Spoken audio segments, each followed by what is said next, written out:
Bermuda triangle के बारे में शायद ही कोई ऐसा हो जो इसके बारे में ना जानता हो। नॉर्थ अटलांटिक महासागर में मौजूद ये तिकोना क्षेत्र कई रहस्यमय घटनाओं के लिए मशहूर है। यहाँ जहाज और विमान रहस्यमय तरीके से गायब हो जाते हैं, लेकिन ये धरती पर एकमात्र जगह नहीं है जहाँ ऐसा होता है। आज मैं आपको ऐसे ही रहस्यमय जगह के बारे में बताऊंगा जिसे बरमूडा ट्रायंगल ऑफ ईस्ट भी बोला जाता है। दोस्तों, आप देख रहे हैं स्मार्ट टेक्नोलॉजीज। मेरा नाम है राजीव रंजन कुमार। तो चलिए दोस्तों शुरू करते हैं। लायो मंदिर के पानी में हजारों की संख्या में जहाज डूब गए हैं। ये घटना इस जगह में बहुत पुराने समय से चली आ रही है। हजारों की संख्या में मछली पकड़ने वाले जहाज, मालवाहक जहाज और नौसैनिक युद्धपोत इस जगह पर बिना किसी कारण के पानी में रहस्यमय तरीके से पानी की गहराइयों में खींचे चले जाते हैं। लायो टेम्पल चीन के एक 24 किलोमीटर लंबी नहर के सामने बना है। ये नहर पोयांग झील, जो कि चीन की सबसे बड़ी मीठे पानी की झील है, और गैंजियांग नदी के आखिरी छोर को जोड़ता है। लायो मंदिर के सामने की ये नहर ऐतिहासिक समय से ही यातायात का एक व्यस्त मार्ग रहा है। इसकी चौड़ाई 3 किलोमीटर से 15 किलोमीटर के बीच है। इस नहर में जहाज के डूबने के कई कारण दिए जाते हैं। कुछ का कहना है कि हवा के अचानक बदलते बहाव की वजह से जहाज डूब जाते हैं। कुछ का कहना है कि यहाँ पानी का भंवर बहुत बनता है, जिसकी वजह से जहाज डूब जाते हैं। कुछ का कहना है कि यहाँ का चुंबकीय क्षेत्र बहुत तेज है, जिसकी वजह से यहाँ बिजली बहुत ज्यादा गिरती है और इसकी वजह से जहाज डूब जाते हैं।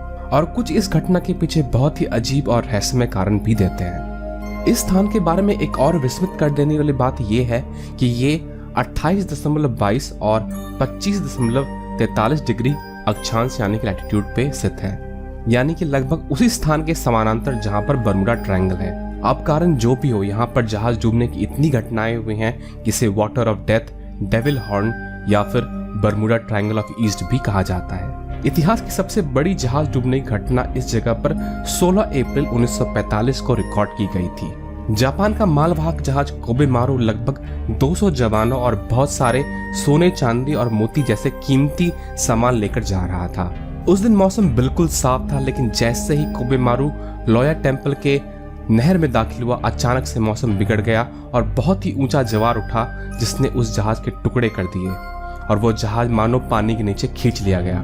जैसे ही जहाज गायब हुआ, तूफान अचानक से छट गया और मौसम बिल्कुल साफ हो गया, मानो जैसे कुछ हुआ ही ना हो। जापान की नेवी ने तुरंत ही कोबेमारू को ढूंढने के लिए कर्नल तोमोहिसा के नेतृत्व में एक रेस्क्यू टीम वहां पर भेजी। उस समय तालाब का पानी सिर्फ 30 मीटर गहरा था। कर्नल तोमोहिसा के साथ 7 गोताखोरों ने तालाब में जहाज और खजाने की तलाश करने के लिए डुबकी लगाई, लेकिन सिर्फ कर्नल तोमोहिसा ही उस पानी से बाहर निकल पाए।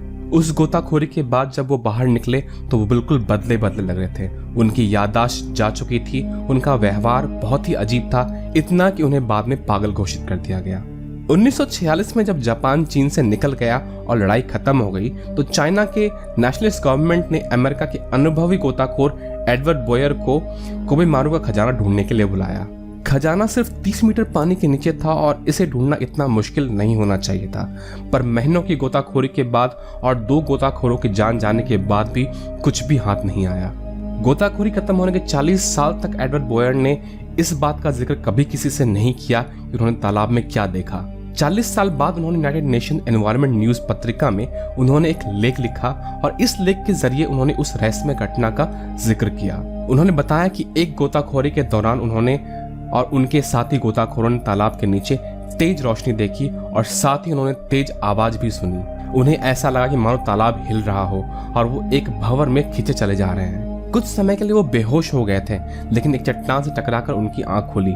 आंख खुलते ही उन्होंने देखा कि तालाब के नीचे की तेज रोशनी उनके साथी गोताखोरों को अपने भीतर निगल रही है और वो असहाय उनको देख रहे थे। और इस घटना के बाद उनके साथी गोताखोरों को कभी भी देखा नहीं गया। 1945 घटना के बाद कई जहाज इस पानी में डूबे हैं। 1960 और 1980 के बीच लगभग 200 से अधिक जहाज लायो टेम्पल के इस पानी में डूबे हैं। लगभग 1600 से अधिक लोगों ने इन हादसों में अपनी जान गंवाई है और सिर्फ 30 लोग ही बच पाए हैं, जिनमें से सभी बचे लोग अपने याददाश्त रहस्यमय तरीके से खो बैठे हैं। 1970 में यहाँ के लोगों ने इस क्षेत्र में 3 बांध बनाए, जिसमें से एक बांध लायो टेम्पल के नहर के ऊपर बनाया गया। इस नहर पर बनने वाला बांध 200 फीट लंबा था, 160 फीट चौड़ा था और ये पानी की सतह से लगभग 50 फीट ऊंचा था। लेकिन अचानक एक रात ये बांध बिना किसी आवाज के और बिना कोई निशान छोड़े गायब हो गया। 1980 में पीपल लिबरेशन आर्मी ने एक एक्सपेडिशन लॉया टेम्पल की इस नहर में खजाने की तलाश में भेजा, लेकिन वो भी खाली हाथ आए। अपने काम से असंतुष्ट कैप्टन शेंडाई ने एक आखिरी बार डुबकी लगाने की सोची, लेकिन वो उस डुबकी के बाद कभी भी बाहर नहीं आए। लेकिन कुछ रिपोर्ट के मुताबिक उनकी लाश पास के ही चैंगशांग झील में मिली, जो कि 15 किलोमीटर दूर था, लेकिन ये झील लॉया टेम्पल के नहर के पानी से कहीं भी नहीं मिलता था। 1985 में अचानक से आए तूफान में 13 जहाज, जिसमें से कि एक जहाज 2000 टन का था, एक के बाद एक जलमग्न हो गए, लेकिन खोजकर्ताओं को वहां जहाज का एक टुकड़ा तक नहीं मिला। नाव अभी भी यहाँ डूबते हैं।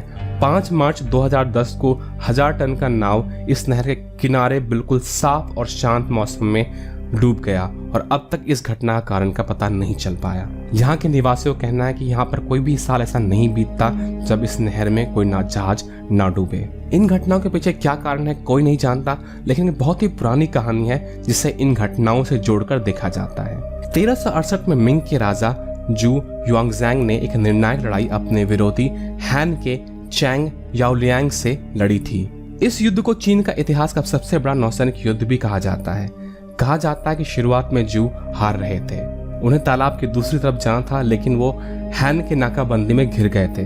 तभी अचानक से एक विशाल कछुआ प्रकट हुआ और उन्हें अपनी पीठ पर बिठाकर तालाब के दूसरे किनारे तक ले गया।